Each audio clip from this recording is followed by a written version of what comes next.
Hello and welcome to the Common Weal Policy Podcast. I'm Craig DL, the Head of Policy and Research at Common Weal, and this week I am joined by one of my colleagues at Common Weal, Becki Menzies. Hello Becki, how are you doing? Hi Craig, I'm excited to be on the podcast. It's my third time now. Yeah, we'll hopefully get you on even more frequently in the future because you've always been good to talk to.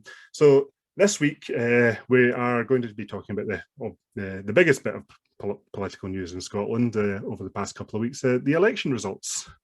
A few weeks ago, we talked on the podcast about our review of the various party manifestos leading up to the election and what kind of Common Weal policies had been infiltrating Scottish politics over the last few years. Since then, we have had the election, and we can now see what the voters have decided they want from the country. And what we've got is something that looks very similar to the previous Parliament, although the distinctions are in the differences. We have ended up with an SNP minority, just like last time, although the numbers are slightly different. Notably, the Green Party is up significantly. The Lib Dems are down quite significantly. As I say, there is no overall majority control in the Parliament, as you would expect from a proportional voting system. And we are now in that limbo phase of working out, will the government go it alone again as a minority SNP, as it has done in previous parliamentary sessions, or will there be a formal coalition, perhaps with the Greens? For my part, just for disclosure, most folk know I am a member of the Green Party, although I'm not involved in any of these negotiations in any way. I think that a formal coalition is probably unlikely. We will have to wait and see what happens with that. But my tasting of the air suggests that it will be another minority government. But we'll talk about some of the implications of that later.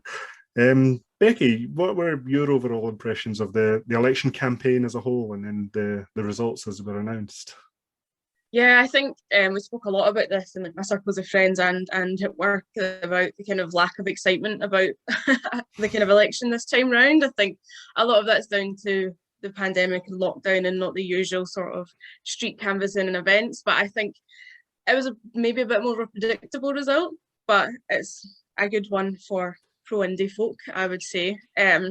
And it's also good to see a lot more diversity in the Parliament, which I think is always a good thing, regardless if it wasn't as exciting this time round. Yeah, I mean, there were a lot of victories for diversity in this Parliament. We had a record number of women elected to the Parliament.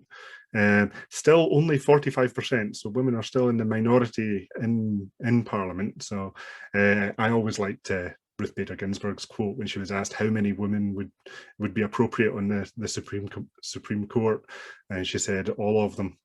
Because we've had all male Supreme Courts before, so why should you be surprised at all female ones? Exactly. I went along to Scot Women Stand, and they call for 51%, not 50-50, which I think would be a great number to reach. Yep. So maybe next time. Yep, and we have other victories for diversity in the Parliament as well. Yeah, first wheelchair user, that's Pam Duncan-Glancy. She's a Glasgow Labour MSP, so I've actually met her a couple of times. She's an amazing person, so it's good to see her get in and start to shake things up a little bit and make it a bit more normalised representation.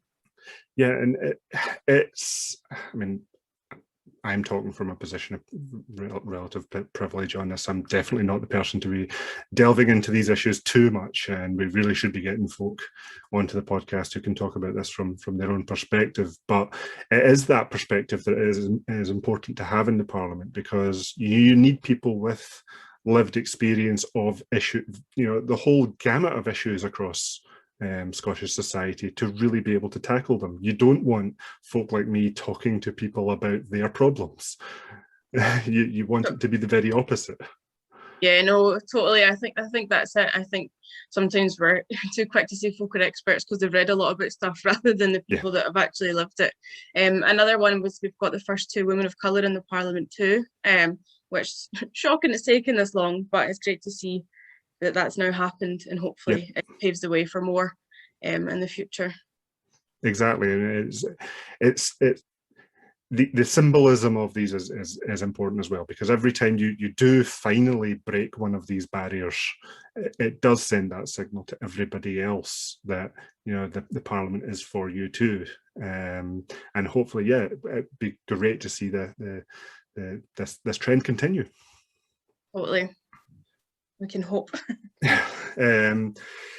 And another good thing about this Parliament was the record turnout. This was the highest turnout of any Parliament in any parliamentary election in the devolution era, which was actually quite surprising given the fairly muted tone of the campaigning, you know, the circumstances of coronavirus, the pandemic, the lockdowns, and everything that went with that. I think a lot of people were expecting a very muted turnout. But instead the very opposite. I mean, it's still less than 2/3 of people voted, so there's still that massive constituency of did not vote or sat on the sofa or, you know, went out and, you know, spoiled their ballot for whatever reason as well. And I do have to say, I've always got a lot of respect for folk who do go out and do think, right, no one on this ballot paper represents me, therefore I have turned out and I will spoil the ballot. I think that's always a good exercise in democracy. But for the folk who did turn out, it's no matter who you voted for, you know, it's always better to get more people out to get that greater expression of democracy, because you do get that wider representation of what the people of the nation want, rather than just a small segment of the people. Yeah, I think I was really surprised that the voter turnout, I think, because we had all predicted it to be so low because of coronavirus, but I think it probably just speaks of the frustration folk have felt and people maybe wanting to have their voice heard after a year that's been so difficult for most people. And I think that, yeah, I guess in Scotland and England, they didn't see as high a turnout, whereas we've seen a higher turnout here, which maybe speaks to people wanting their voice heard on specific issues such as independence and kind of having change in Scotland. Yeah. So maybe we can talk about the actual parties themselves. So we did have that rise in the Green vote, and the Green and the number of Green MSPs. They've risen to 8. Narrowly missed out on getting 10. They were just a few hundred votes away from getting a second MSP in Glasgow and getting an MSP in my region in the south of Scotland. I think the margin was even tighter there.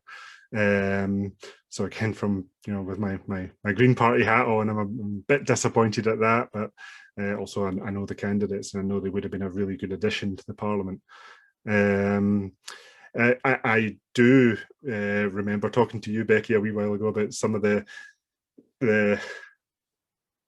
green energy in some parts of Glasgow, especially south side of Glasgow, and that was borne out in the results. The Green vote in south side almost hit 20%, which is incredible. Yeah, I know. I think living in the south side, it was nice to see the amount of green posters on people's windows. It did seem like, from walking around, they were the only party I really seen out in the streets a lot with their grassroots activists, and I think it's really exciting to see more folk voting Green. I think as a young person, they're a party that I can identify a lot with. So it's really good to see that folk use their votes for them, and it's a shame they just missed out. I do feel for the candidates as well. They would have been a really good addition to the Parliament, but it's great to see they've got 8 now, to add to the pro-indie majority side of things. Yeah, of course, just again for proprietary reasons, Common Weal doesn't endorse any particular party. We will talk to any party who'll listen to our policies. So it's you know, there are some excellent candidates in the other parties as well, and we do look forward to engaging with especially those on the left, in the SNP, in the Greens, in Labour, and yeah, we've even worked with the Lib Dems on occasion as well. And this was actually something that I did talk about in the previous election episode on the podcast, that there's a massive cross-cut of Common Weal policies threading through a lot of these parties. So folk will know that Common Weal, amongst others in Scotland, have been campaigning heavily for a universal basic income in Scotland. All of the parties in the Parliament, except for the Conservatives, now support universal basic income. So there are barriers to its implementation, and the parties are now looking at other ways of working around those barriers. But for a policy that 10 years ago people would laugh at, you now have a supermajority in Parliament to pass it. It's incredible to see.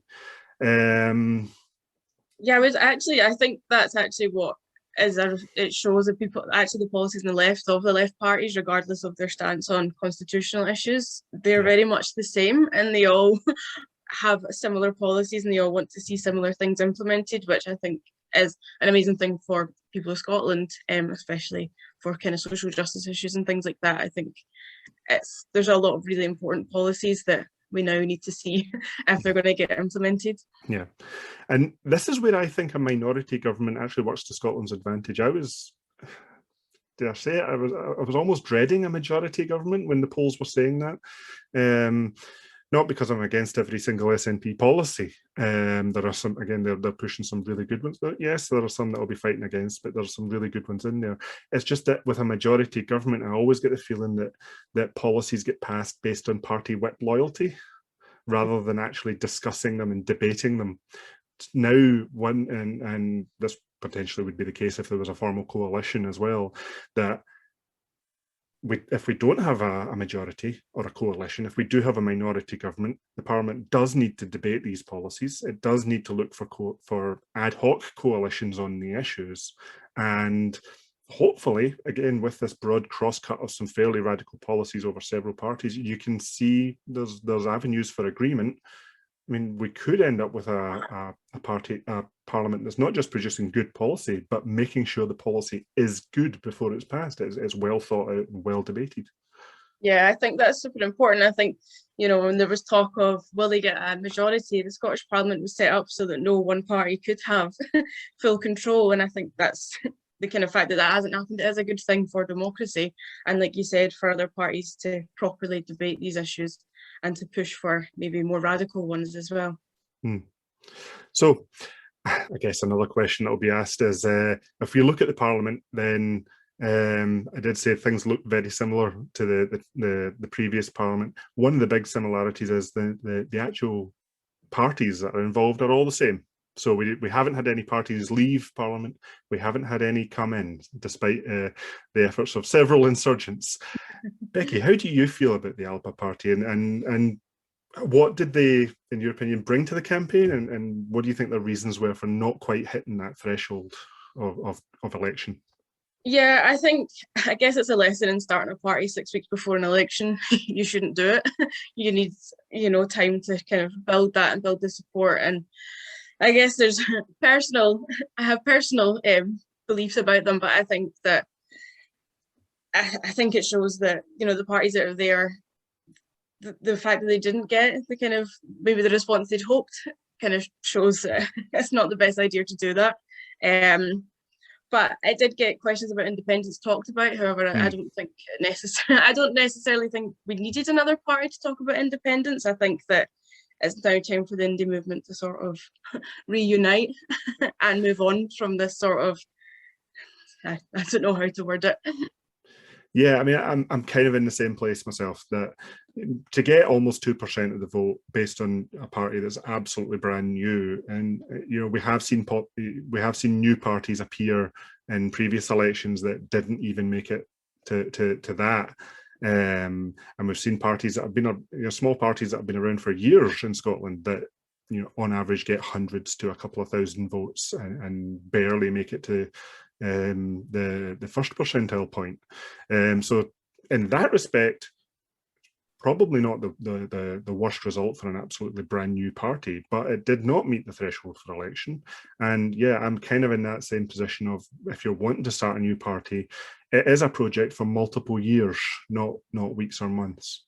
That said, I don't think the Alba Party is going to disappear overnight, simply because Scotland now does have councillors and MPs who are members of the party, albeit through defection rather than election. So they do have somewhere to build on if they do want to continue as a party and do want to continue contributing to the Scottish political debate. Then there is a presence there that they can build on should they choose to. But as it is, yes, we have ended up with a parliament that is made up of the same parties as we had last time. So these are the ones that we'll be mainly talking about over the next several years, especially when talking about Scottish politics and the challenges for that parliament. So where do you think we need to go? What's the next step now that once we've sorted out the government, got all the ministers in place and the job starts? Yeah, I think it's important. A lot of the kind of discussions I've seen in the news and other things is talking about recovery, not referendum. And we've spoke about this before, that actually Scottish politics is paralysed at the minute. And I think that hopefully the government comes out with a clear sort of plan. But the focus is, like, I think the Scotland can only move on if we have constitutional debate. We need to everybody needs to sort of have their say, and we are at a point now where we need a credible plan from the SNP on how to do that. But then we also need to think about, how are we going to recover from the pandemic? Are they going to implement the kind of policies, especially things like National Care Service? And then we have COP26 and the ever looming climate crisis. It hasn't gone anywhere despite, the pandemic and whatever else has been going on. So that's some of the things that they need to be tackled now.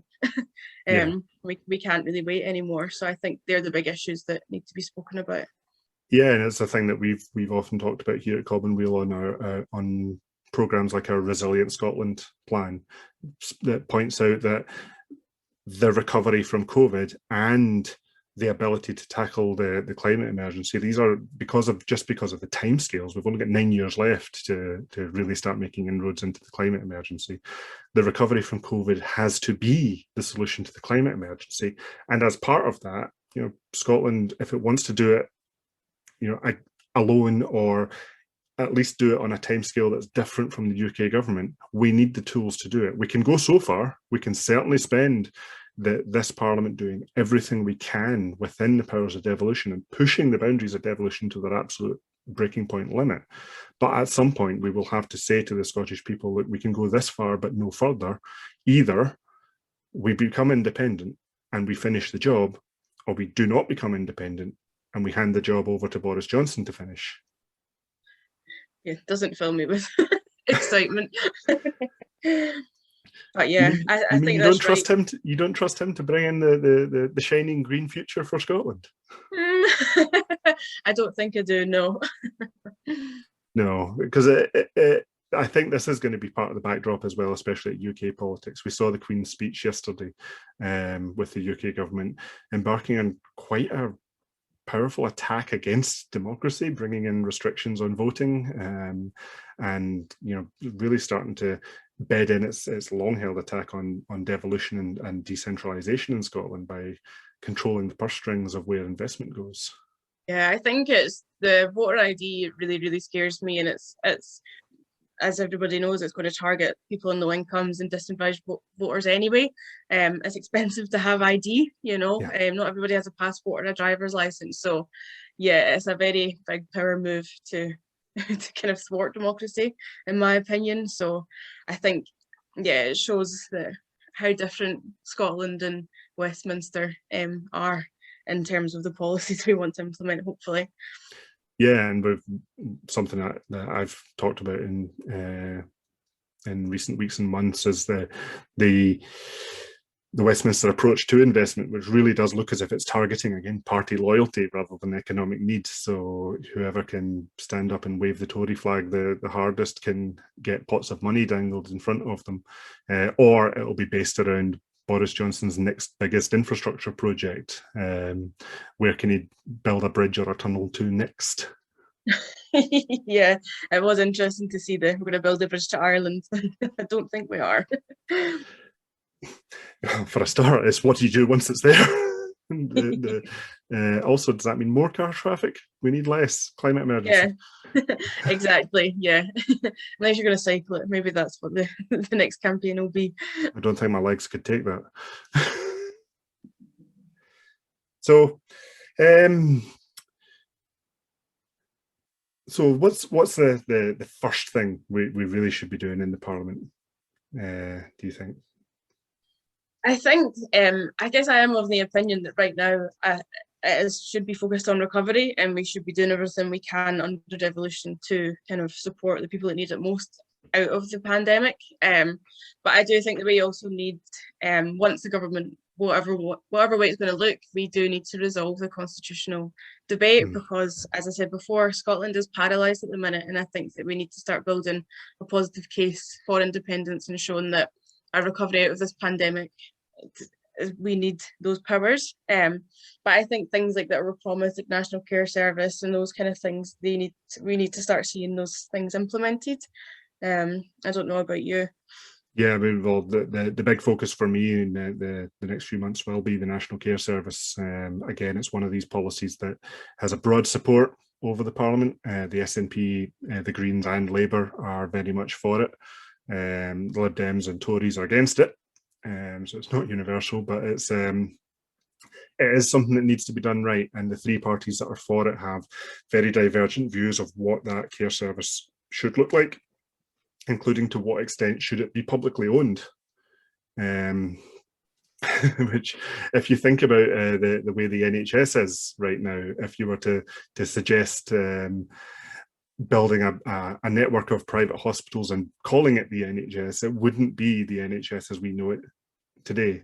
So some of the proposals that have been put forward, while they might be called a national care service, they don't look as if they would be a national care service. So that's going to be one of my focuses, is to really campaign on that. And I've been working with Common Weal's Care Reform Group to come up with a blueprint of what we think a national care service should look like. So it'll be really exciting to start presenting that work when it's ready. We've already published several reports on it, but it'll all be drawn together over the next several weeks. Yeah, I think it's such an important piece of work, and it's really important that we push for a publicly owned in action, not just in name. Another thing, actually, I know that this week is Living Rent's week of action against evictions, because the ban on evictions is coming to an end. On the 17th of May, I think it is.